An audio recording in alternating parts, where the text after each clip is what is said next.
The recording from NSA's most classified archive was about to shake America to its core. 23 minutes of Biden's secret Zoom call from 2020. Across from him, Xi Jinping's advisor. If you support us, your son's debts will be erased, and we guarantee you a $500 billion infrastructure fund. Biden's response. Deal. The file had been buried so deep in the NSA's black vault that even most intelligence directors didn't know it existed. Code-named Red Lotus. It was part of a fail-safe protocol designed to monitor communications between presidential candidates and foreign powers. The system was supposed to be destroyed after each election. But someone somewhere had kept this one recording.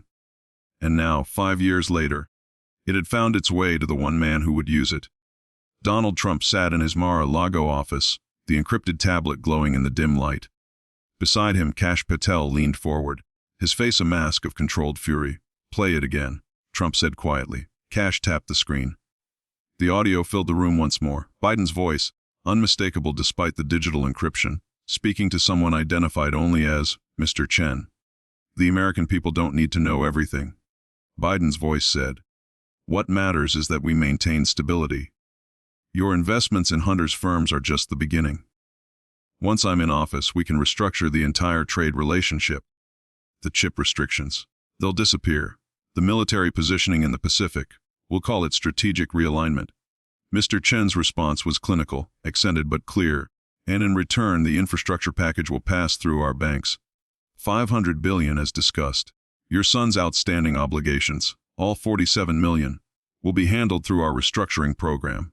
My son's business is his own," Biden said on the recording. "But I appreciate the courtesy. There are no courtesies in business, Mr. Vice President. Only arrangements. Your son understood this when he signed the agreements in Beijing." Trump paused the recording. "You hear that, Kash? He sold us out before he even won the election." Kash nodded grimly. The timestamp shows this was October 15, 2020, 3 weeks before Election Day. While he was on stage talking about bringing back American manufacturing, he was on Zoom promising to hand it all to Beijing. "Who else knows about this?" Trump asked. "As of now, just us and whoever leaked it. My source at NSA says it came from a conscience file. Someone who couldn't live with what they knew anymore." Trump stood, walked to the window overlooking the Atlantic. "You know what this means, right? This isn't just corruption. This is treason. Actual, definable, prosecutable treason. The question is," Kash said, "how do we play it? If we release it raw, they'll claim it's AI, deepfake, Russian disinformation. They'll bury it in text speak and fact checkers." Trump turned, a familiar gleam in his eye. "We don't release it, we reveal it. There's a difference." "What are you thinking?" "The state dinner next week. Every major player will be there. Biden, Obama, Clinton, all of them. Black tie, full press coverage, live feeds everywhere." Trump smiled. "What if someone's phone accidentally played this recording during the president's toast?" Kash's eyes widened. "That would be chaos." "Yes." "Justice, also yes." Trump picked up his phone. "Get me the technical team. We're going to need an untraceable Bluetooth transmitter and someone on the inside." 3 days later, at a discreet meeting in a Washington parking garage, Kash Patel met with their inside source, a career Secret Service agent named Marcus Webb who'd served under 4 presidents and had finally seen enough. "I can get you into the AV system," Webb said, his voice steady despite the magnitude of what they were discussing. During the president's toast, there's a moment when all the screens sync for the video tribute. If your file is in the system, it'll play on every screen in the room. "And the audio?" Kash asked. "The whole room is wired for sound. Whatever plays will be heard by everyone, and more importantly, by every live feed camera in the place." "What about security sweeps?" Webb pulled out a small device, no bigger than a thumb drive. "This bypasses everything. It looks like a standard wireless mic receiver. Security won't give it a second glance." Kash took the device carefully. "You know what happens if this goes wrong?" "I know what happens if it doesn't go public," Webb replied. "I've got kids. I don't want them growing up in a country that's been sold to the highest bidder." The night of the state dinner arrived with all the pomp and circumstance Washington could muster. The White House gleamed under the lights, red carpet rolled out, media positioned strategically for maximum coverage. Inside, the elite of American politics mingled in the East Room. Champagne flowing, conversations carefully modulated for potential eavesdroppers. Trump entered with Melania, both impeccably dressed. He made his way through the room with practiced ease, shaking hands, exchanging pleasantries. When he reached Biden, he paused. "Joe," he said, loud enough for nearby reporters to hear. "You look tired. Everything okay?" Biden forced a smile. "Never better, Donald. Just the weight of the office, you know how it is." "Oh, I know exactly how it is," Trump replied. "The secrets you have to keep, the deals you have to make. Must be exhausting." Biden's smile flickered. "I don't know what you're implying." "I'm not implying anything," Trump said smoothly. "Just making conversation." "Enjoy your evening, Mr. President." As Trump moved away, he caught Cash's eye across the room. Cash nodded subtly. The device was in place. Obama approached Biden moments later. "What was that about?"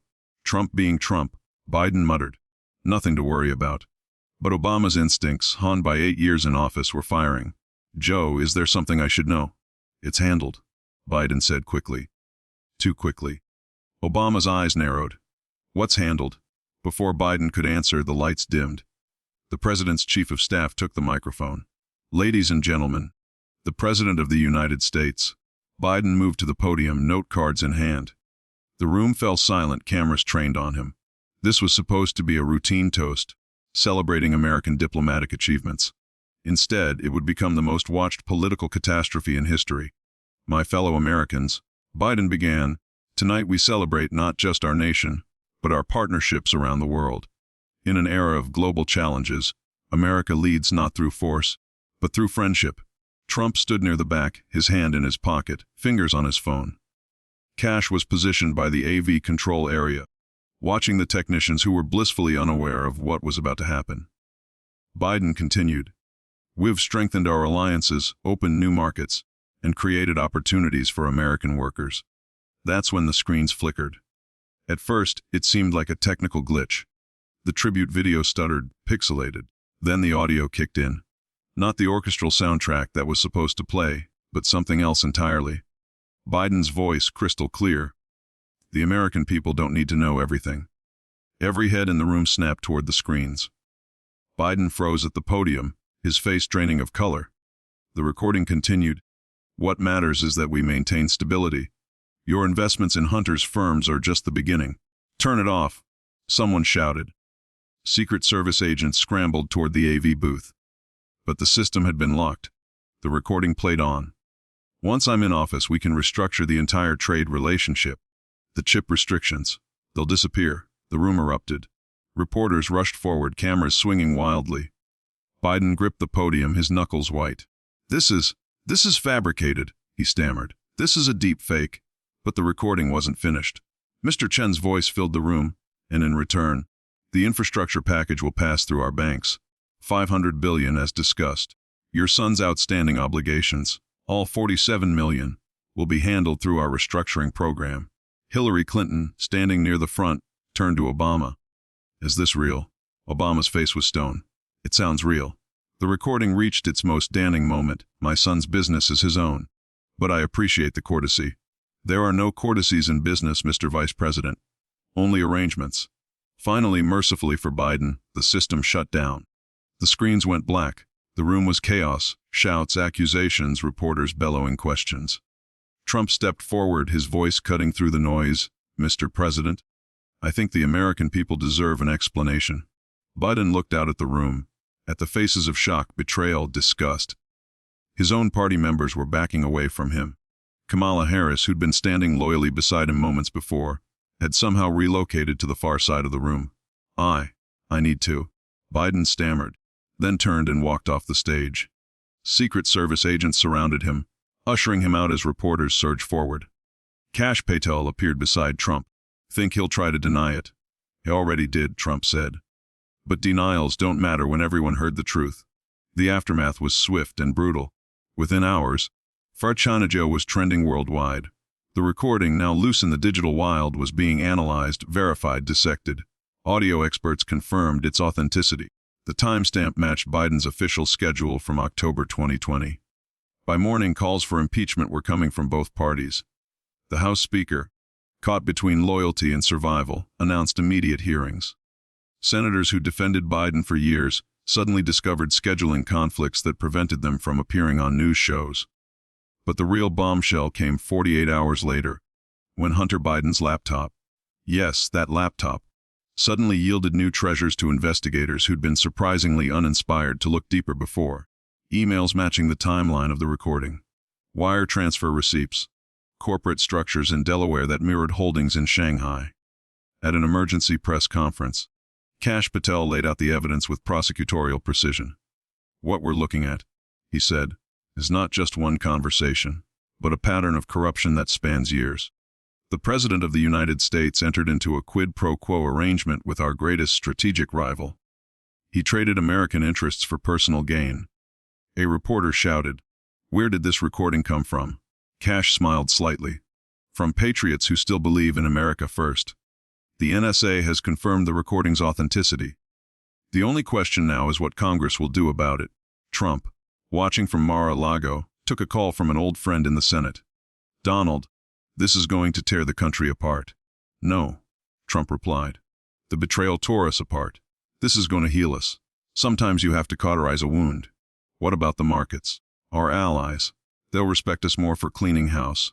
Weakness invites aggression. Accountability invites respect. Back in Washington, Biden huddled with his legal team.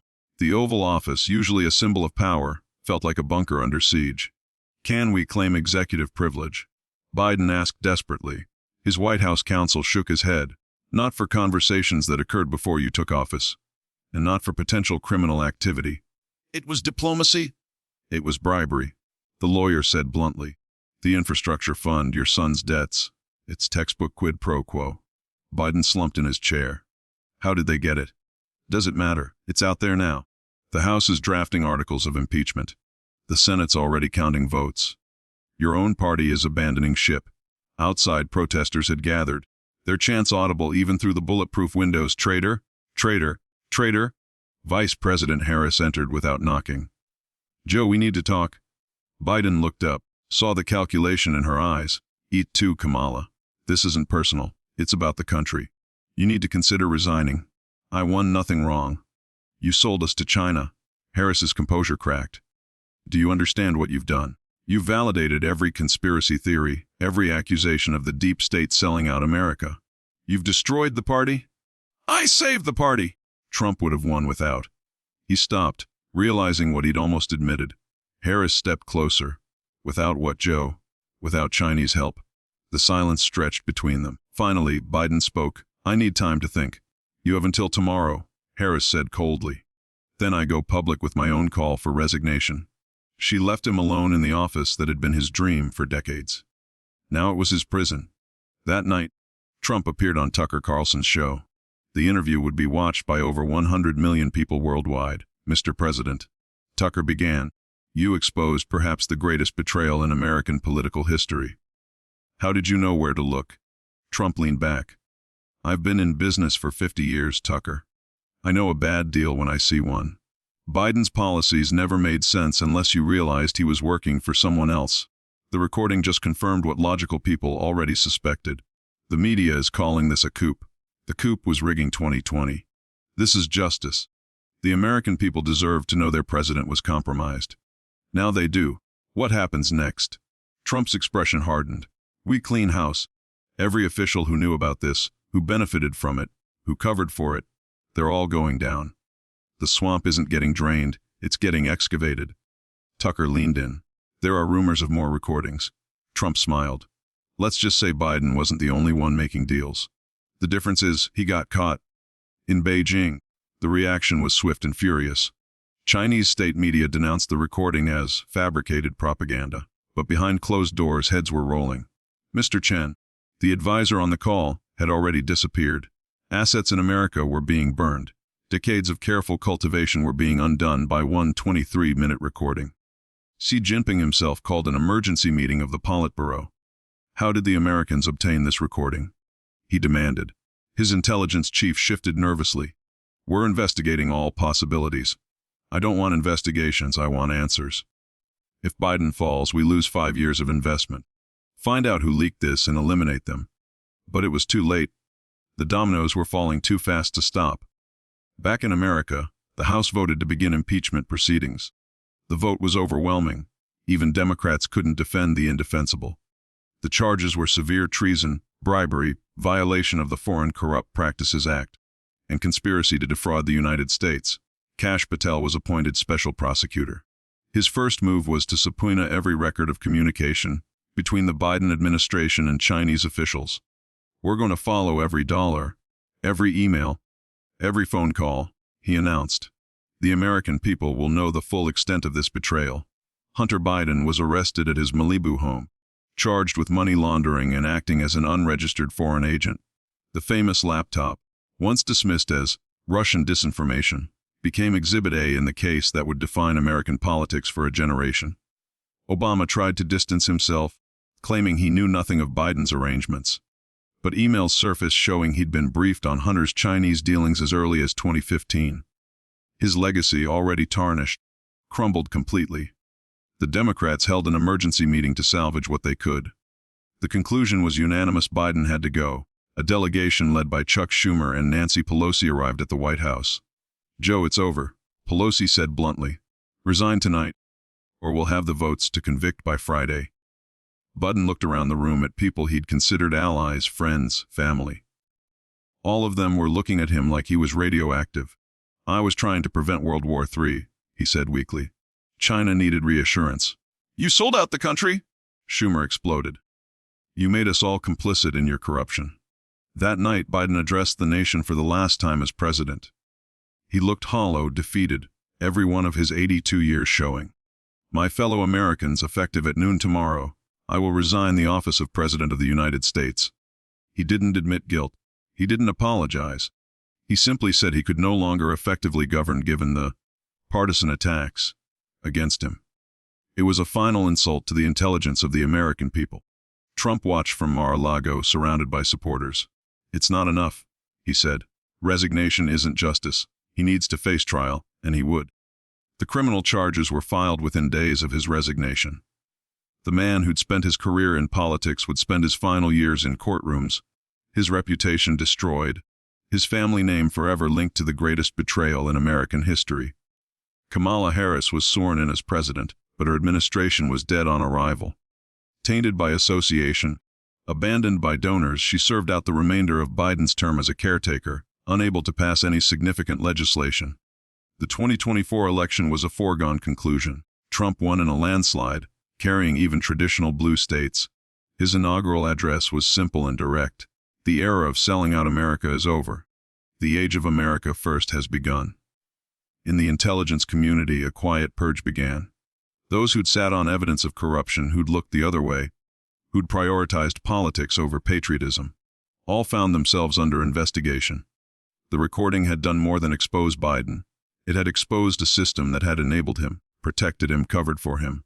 That system was now being dismantled, piece by piece. Kash Patel, now running the FBI, instituted new protocols. Every interaction between high-level officials and foreign powers would be monitored, recorded, and reviewed. Never again would a president be able to sell out the country in secret. "Transparency isn't optional in a democracy," he said at his confirmation hearing. "It's essential."